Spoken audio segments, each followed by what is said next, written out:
Never give in. Never give in. Never, never, never. In nothing, great or small, large or petty, never give in except to convictions of honor and good sense. Never yield to force. Never yield to the apparently overwhelming might of the enemy.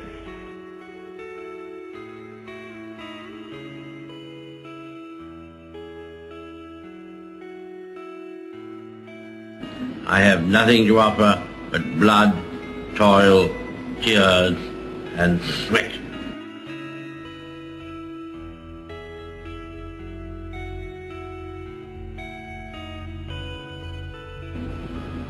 We have before us an ordeal of the most grievous kind.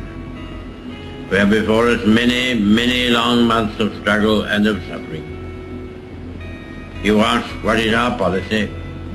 I will say, it is to wage war by sea, land, and air, with all our might, and with all the strength that God can give us, to wage war against a monstrous tyranny never surpassed in the dark and lamentable catalogue of human crime. That is our policy. You ask, what is our aim? I can answer in one word: victory. Victory at all costs. Victory in spite of all terror. Victory however long and hard the road may be. For without victory there is no survival. Let that be realized.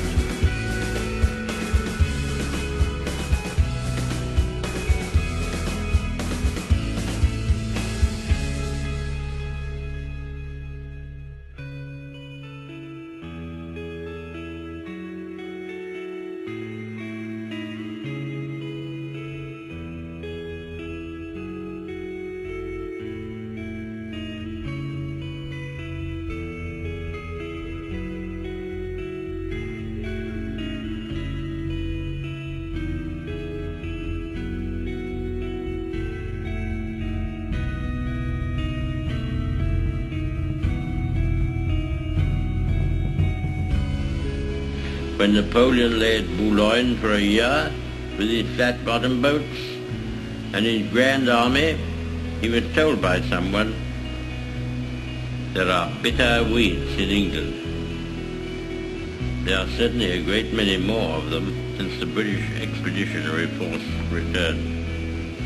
Sir, I have myself full confidence that if all do their duty, if nothing is neglected, and if the best arrangements are made, as they are being made, we shall prove ourselves once more able to defend our island home, to ride out the storm of war, and to outlive the menace of tyranny, if necessary for years, if necessary alone.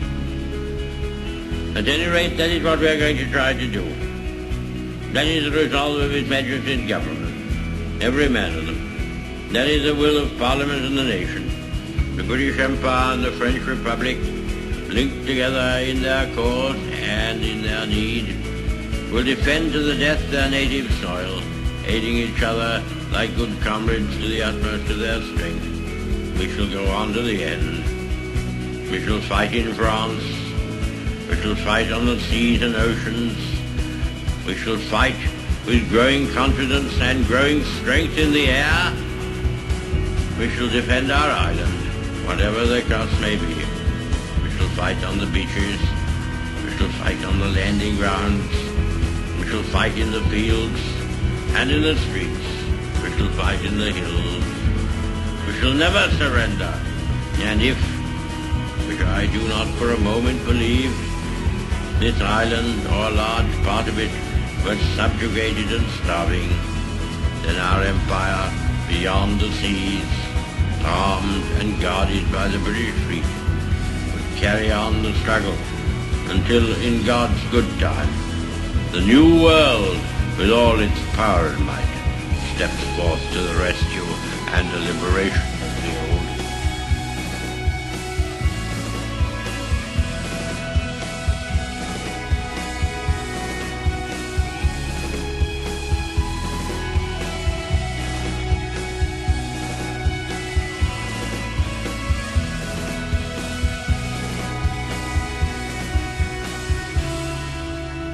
What General Weygand has called the Battle of France is over.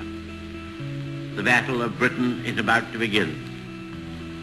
Upon this battle depends the survival of Christian civilization. Upon it depends our own British life and the long continuity of our institutions and our empire. The whole fury and might of the enemy must very soon be turned on us. Hitler knows that he will have to break us in this island or lose the war. If we can stand up to him, all Europe may be freed, and the life of the world may move forward into broad, sunlit uplands. But if we fail, then the whole world, including the United States, including all that we have known and cared for, will sink into the abyss of a new dark age, made more sinister and perhaps more protracted by the lights of perverted science. Let us therefore brace ourselves to our duty. So bear ourselves that if the British Empire and its commonwealths last for 1,000 years, men will still say, this was their finest hour.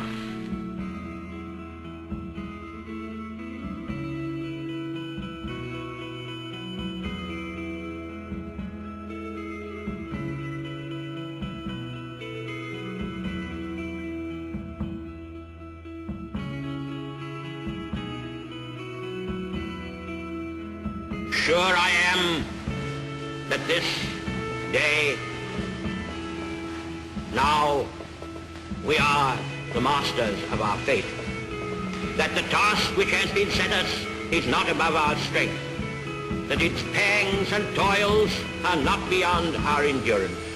As long as we have faith in our cause and an unconquerable willpower, salvation will not be denied us. In the words of the psalmist, he shall not be afraid of evil tidings. His heart is fixed, trusting in the Lord.